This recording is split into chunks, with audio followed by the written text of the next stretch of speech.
مولاي صل وسلم دائما دائما دائما دائما مولاي صل وسلم دائما أبدا على حبيبك خير الخلق كلهم مولاي صل. السلام عليكم ورحمة الله وبركاته. الحمد لله وكفى وسلام على عباده الذين اصطفى أما بعد فأعوذ بالله من الشيطان الرجيم بسم الله الرحمن الرحيم فاسألوا أهل الذكر إن كنتم لا تعلمون وقال النبي صلى الله عليه وسلم اقتدوا بالذين من بعد أبي بكر وعمر أو كما قال عليهم الصلاة والسلام. সুপ্রিয় দর্শক মণ্ডলী, কাছে কিংবা দূরে, দেশে বিদেশে যে যেখানে অবস্থান করছেন এবং আমাদের আজকের এই অনুষ্ঠান দেখছেন, লাইট হাউস আলোকিত পথ powered by Al Isra consumer product লিমিটেডের পক্ষ থেকে আপনাদের সকলকে জানাচ্ছি আন্তরিক শুভেচ্ছা। আজকে আমরা আপনাদের সামনে আলোচনা করব একটি অত্যন্ত গুরুত্বপূর্ণ বিষয়। আমাদের আজকের আলোচ্য বিষয় মাযহাব ও তাকলিদ কি এবং এর প্রয়োজনীয়তা কতটুকু। সুপ্রিয় দর্শক মণ্ডলী, আজকে আমাদের এই আলোচনা করার জন্য আমাদের স্টুডিওতে যারা উপস্থিত হয়েছেন, প্রথমেই আমি আপনাদের সাথে তাদের পরিচয় করে দিচ্ছি। আমার ডানে আছেন মুফতি লুৎফুর রহমান ফরাজি, জামিয়াতুল আসাদ আল ইসলামিয়া, রামপুরা, ঢাকা। আসসালামু আলাইকুম ওয়া রাহমাতুল্লাহি ওয়া বারাকাতুহু। এবং আমার বামে আছেন মুফতি ইখতিয়ার, ইমাম, নারিন্দা জামে মসজিদ। আসসালামু আলাইকুম ওয়া রাহমাতুল্লাহ। সুপ্রিয় দর্শক মণ্ডলী, মহান আল্লাহ রাব্বুল আলামিন পবিত্র কোরআনে ইরশাদ করেন, হে ঈমানদারগণ, যদি তোমরা কোনো বিষয়ে তোমাদের মাঝে সংশয়ে উপনীত হও এবং যদি তোমরা কোনো বিষয় সম্পর্কে না জেনে থাকো, তাহলে ফাসআলু আহলাল যিকরি ইন কুনতুম লা তা'লামুন, তাহলে সেই বিষয় সম্পর্কে তোমরা তোমাদের মধ্যকার অভিজ্ঞ ব্যক্তিদের কাছ থেকে। প্রিয় দর্শক, আসুন আমাদের আজকের আলোচনা শুরু করা যাক। মাযহাব এবং তাকলিদ এ বিষয়ে কোরআন এবং হাদিসের বক্তব্য এ পর্যায়ে আমরা শুনবো আমাদের অত্যন্ত প্রিয় মুখ তরুণ আলেম মুফতি লুৎফুর রহমান ফরাজির কাছ থেকে। নাহমাদুহু ওয়া নুসাল্লি আলা রাসূলিহিল কারীম, আম্মা বা'দ। ফাআউযু বিল্লাহি মিনাশ শাইতানির রাজীম। বিসমিল্লাহির রহমানির রহিম। ইহদিনাস সিরাতাল মুস্তাকিম। পুরা পবিত্র কোরআনের পূর্ণ 114 সূরার মধ্যে মৌলিকভাবে দুইটা বিষয়ের আলোচনা হয়েছে। একটা বিষয় হচ্ছে যে আকায়েদ, দুই নম্বর আকীদা সম্পর্কে, দুই নম্বর বিষয় হচ্ছে মাসাইল, মাসালা সম্পর্ক, আর মাসাইলের মৌলিক বিষয় হচ্ছে তাকলিদ, অনুসরণ করা। আসলে অন্ধ তাকলিদ কাকে বলে এটা বোঝার বিষয়। যেমন আমি যদি রাস্তা দিয়ে পার হচ্ছি, আমি নিজে চোখে দেখি না, তখন আমি তার বাজু ধরলাম, তার পিছনে ধরলাম, তার অনুসরণে আমি রাস্তা পার হয়ে গেলাম। তাহলে এই অনুসরণটা এটা অন্ধ তাকলিদ নয়, এটা একটা চক্ষুষ্মান যে দেখে তার তাকলিদ, তার অনুসরণ। সে আমাকে রাস্তা পার করে সঠিক জায়গায় পৌঁছে দিবে। তো অন্ধ তাকলিদ মৌলিকভাবে ওটাকে বলবে যে ব্যক্তি নিজেও জানে না, অর্থাৎ তার ইজতিহাদ করার, কোরআন হাদিস সুন্নাহ, আমরা হাদিস না বলে সুন্নাহ বলাটাই উচিত বলে আমরা মনে করি, কারণ হাদিস এরকম অসংখ্য হাদিস আছে যেগুলো মানা সম্ভব না, কিন্তু সুন্নাহ, রাসূল করিম সাল্লাল্লাহু আলাইহি ওয়াসাল্লামের এরকম কোন সুন্নত নাই যেটা পালন করা অসম্ভব।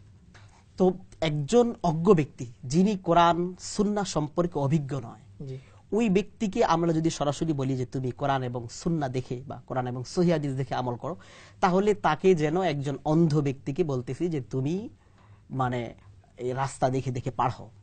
বরং আমরা যদি তাকে বলি যে তুমি একজন জ্ঞানী বিজ্ঞ, তার অনুসরণ করে শরীয়ত মানো। অবশ্যই মৌলিকভাবে সে যদি এই অন্ধত্বের কারণে, মানে ইলমের জ্ঞানের তার অন্ধত্বের কারণে, এই বন্ধাত্বের কারণে সে যদি একজন বিজ্ঞ ব্যক্তির অনুসরণে শরীয়ত মানে, তাহলে সেটা অবশ্যই অন্ধ তাকলিদ হয় না। অবশ্যই খুব চমৎকার আলোচনা।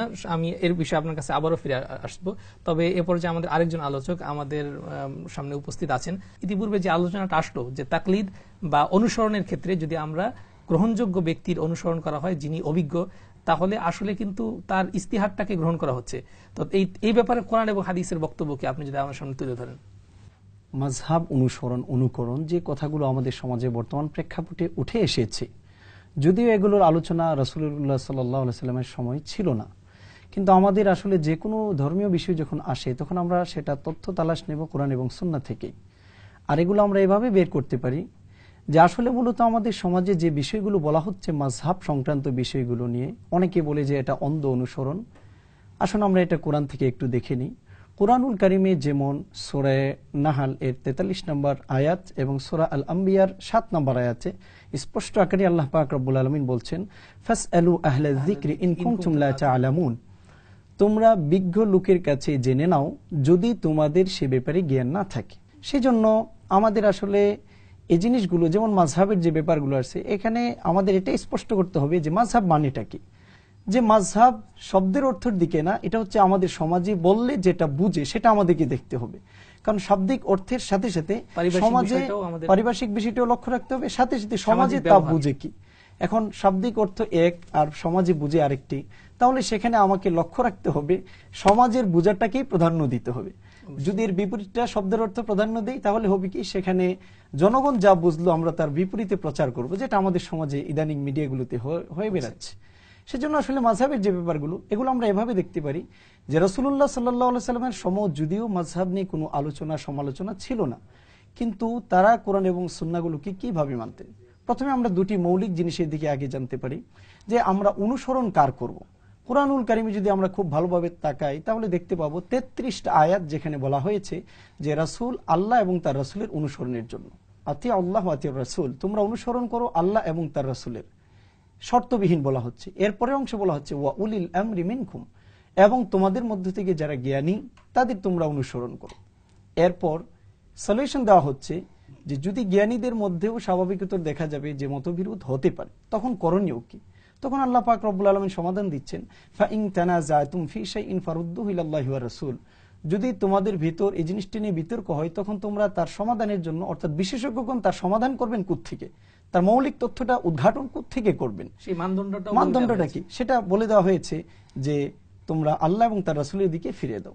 এখন প্রশ্ন আসে, তাহলে মাযহাবের জিনিসগুলো আসলো কোত্থেকে? এটা সহজে বুঝে নেওয়া যায়। কুরআনুল কারীমে সূরা নিসার 115 নম্বর আয়াতে বলা হচ্ছে যে লোক মুমিনদের রাস্তাকে বাদ দিয়ে অন্য রাস্তায় পরিচালিত হবে, অচিরে আমি তাকে জাহান্নামে প্রবেশ করাবো। তাহলে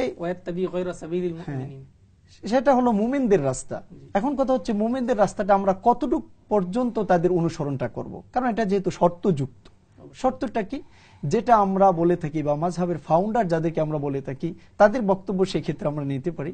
যেমন ইমাম আবু হানিফা রাহমাতুল্লাহ আলাইহির একটা বক্তব্য, যেটা কওমি মাদ্রাসাগুলোতে একটি বুক পড়ানো হয়, যেটা ওদের যে গবেষণা বিভাগ আছে, ইফতা বিভাগ যাকে বলা হয়, সেখানে আমাদের একটি কিতাব পড়ানো হয়, যেটাতে ইমাম আবু হানিফা রাহমাতুল্লাহি আলাইহির বক্তব্যটাকে উল্লেখ করা হয়েছে। সেখানে বলা হয়েছে লা ইয়াজুযুল মুফতিন আন ইফতিয়া হাত্তা ইয়াখুযা মিন আইনা কুল্লাহু, একজন মুফতির জন্য আমি যে রেফারেন্সের ভিত্তিতে কথাটা বললাম সেটা অনুপাতেই তাকে বক্তব্য দিতে হবে, এছাড়া তার জন্য বৈধ না আমার কথাটাকে প্রচার করা।